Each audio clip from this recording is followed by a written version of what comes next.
Inventory management के लिए, accept कराते हैं कंपनी।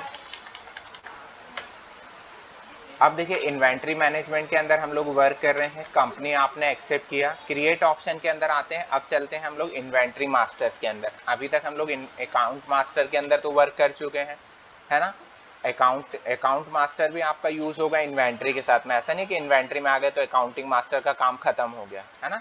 अब आते हैं हम लोग, अब देखिए यहाँ पे आपको कई सारे ऑप्शंस मिलते हैं, stock group, category, item, unit और गोडाउन, है ना। अभी हम लोग देखेंगे यूनिट, आइटम और ग्रुप, कैटेगरी और गोडाउन अभी हम लोग आगे देखेंगे। सबसे पहले आते हैं ग्रुप क्रिएट करते हैं। अब देखिए आपके पास में एक से ज़्यादा ग्रुप के आइटम हो सकते हैं। आप शोरूम वगैरह पे जाते हो तो आपको इलेक्ट्रॉनिक्स आइटम भी मिल जाते हैं, फर्नीचर आइटम भी मिल जाते हैं। तो आप स्टॉक ग्रुप के ऊपर आएंगे,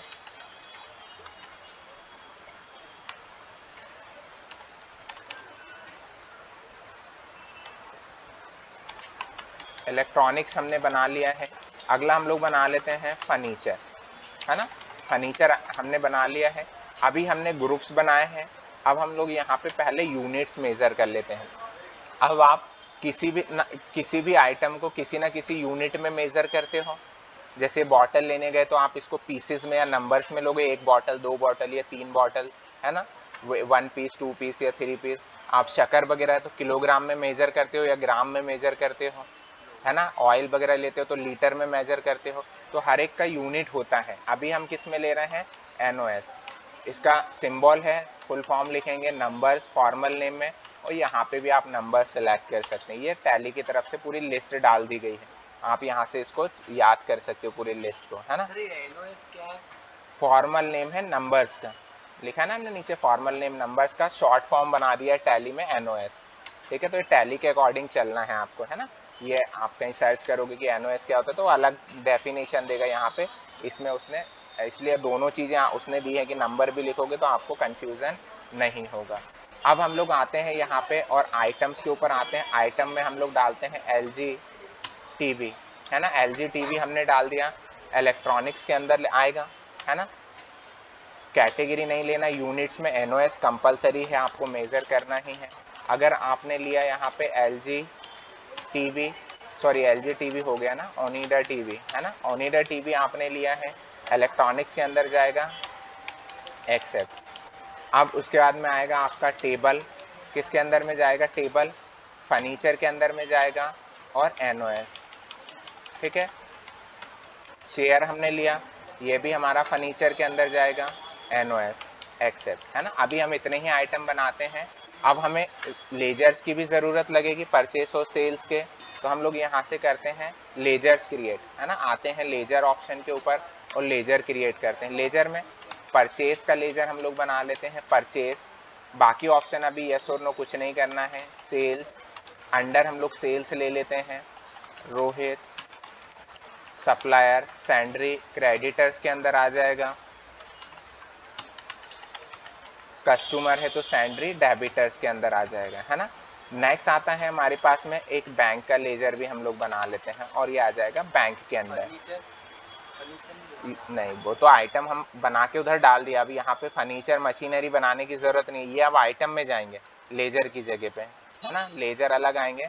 अब देखते हैं वही हम लोग करते हैं परचेस, परचेस वाउचर के अंदर आते हैं हम लोग, परचेस देखते हैं यहाँ पे, परचेस के ऊपर हमने क्लिक किया, यहाँ पे वाउचर्स के अंदर आए F9 परचेस वाउचर, है ना।